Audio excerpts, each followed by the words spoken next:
Olá pessoal, tudo bem? Eu sou Itamar Benedito, professor de História. Hoje quero trazer para você algumas questões relacionadas à Revolução Industrial, beleza? A Revolução Industrial essa tão importante ao ponto de mudar as próprias características do capitalismo, né? No capitalismo que vai surgindo aí século XV, capitalismo mercantil, século XV, XVI, XVII, nós temos aí um capitalismo mercantil. E a partir de meados do século XVIII, nós vamos ter a industrialização começando na Europa, especificamente na Inglaterra. Industrialização essa que vai mudando as características do próprio capitalismo ao ponto de chamarmos de capitalismo industrial. O capitalismo industrial, país rico, é país que tem indústria, é país que produz, é país que vende, que exporta, certo? Então perceba que vai mudar, obviamente, as relações de trabalho, o ritmo de produção vai mudar a questão do próprio trabalhador, assalariado, a classe operária que começa a surgir com a Revolução Industrial, né? A Revolução Industrial, obviamente, que vai trazer inovações tecnológicas nunca vistas até então na história, uma aceleração na produção nunca vista até então na história. Então, tudo isso vai refletir economicamente, socialmente e culturalmente na sociedade, né? Então, vamos para a nossa primeira questão, ok? Então, olha só, o acúmulo de capitais, a modernização da agricultura, a disponibilidade de mão de obra e de recursos naturais e a força do puritanismo ajudam a explicar o pioneirismo nós temos aqui uma lacuna a ser preenchida na Revolução Industrial.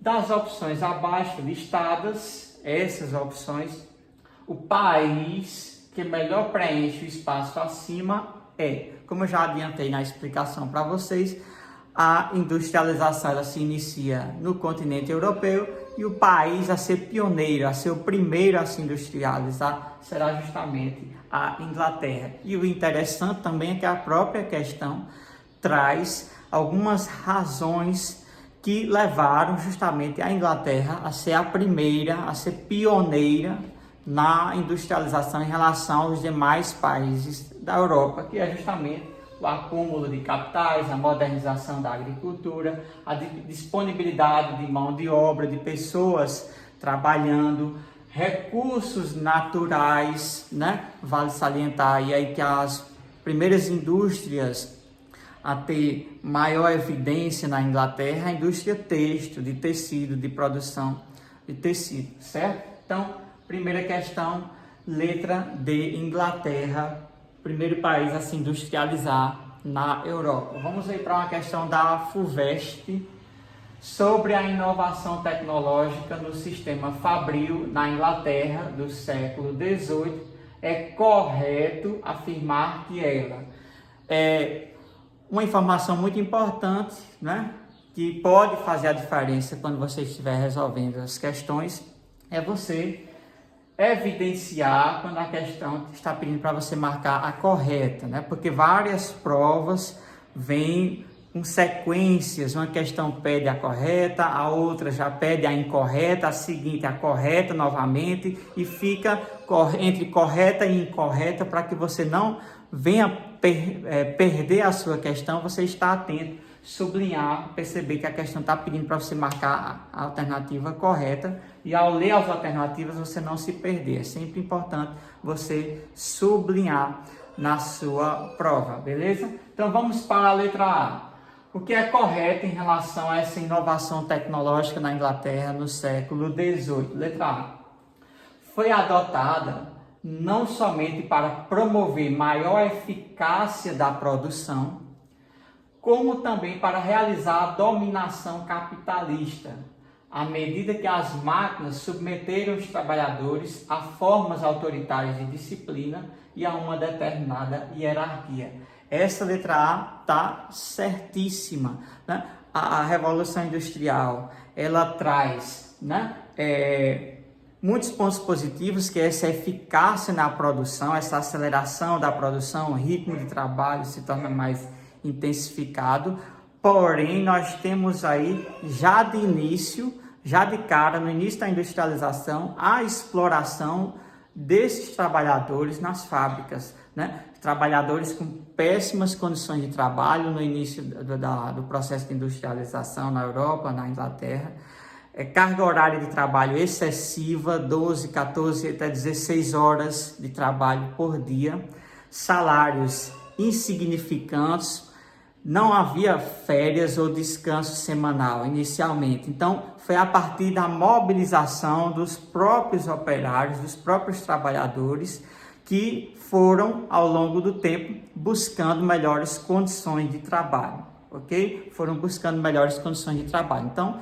a Revolução Industrial traz esse ponto positivo, que é essa aceleração e a maior eficácia na produção, porém a gente não pode deixar de lado a questão da exploração do capitalista. E aqui, quando eu falo no capitalista, quem é o capitalista? É o dono dos meios de produção, é o burguês, né? E aí nós temos essa exploração do burguês em relação ao operário, que é o trabalhador da fábrica.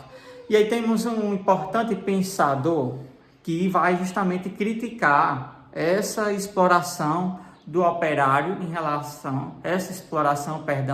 do burguês em relação ao operário, que é justamente Karl Marx. Karl Marx vai dizer que o salário do trabalhador não está participando da margem de lucro da empresa, que ele vai chamar de mais-valia, né? Então, o trabalhador, ele vende a sua força de trabalho, né, por um salário irrisório, insignificante. Isso estou me referindo a uma Inglaterra no século XVIII, século XIX, essa industrialização no século XVIII, século XIX, na Europa, que vai tendo essas características, vai se iniciando com essas características, beleza? Então vamos para a próxima questão.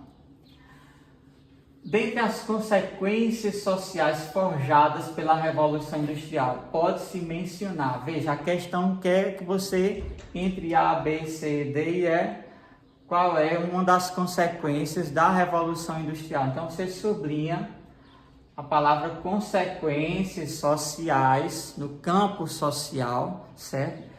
Que refletiu a partir da Revolução Industrial. Quais foram essas consequências sociais que a Revolução Industrial deixou, né? Vamos para a letra A. O desenvolvimento de uma camada social de trabalhadores que, destituídos dos meios de produção, passaram a sobreviver apenas da venda de sua força de trabalho. É aquilo que eu acabei de falar para vocês, né? O trabalhador destituído dos meios de produção, o trabalhador que não é o dono, não faz parte da produção dessa indústria em termos de dele ser dono desses meios de produção, ele apenas vende a sua força de trabalho. E sem contar as péssimas condições de trabalho nas fábricas, sem contar as fábricas que tinham ambientes de uma temperatura altíssima, ambientes fechados, que proporcionavam muito calor, a carga horária de trabalho, como eu acabei de falar. Enfim, vocês não esqueçam dessa questão das péssimas condições de trabalho dos operários nesse início de industrialização na Europa, e que essas conquistas de melhorias das condições de trabalho dos operários vai se dar a partir de muita luta, de muita mobilização coletiva por parte desses trabalhadores, certo? Então, pessoal, muito obrigado, se inscreva no canal, deixe seu joinha para que esse conteúdo possa chegar a mais estudantes, beleza? Se Deus quiser, até a próxima.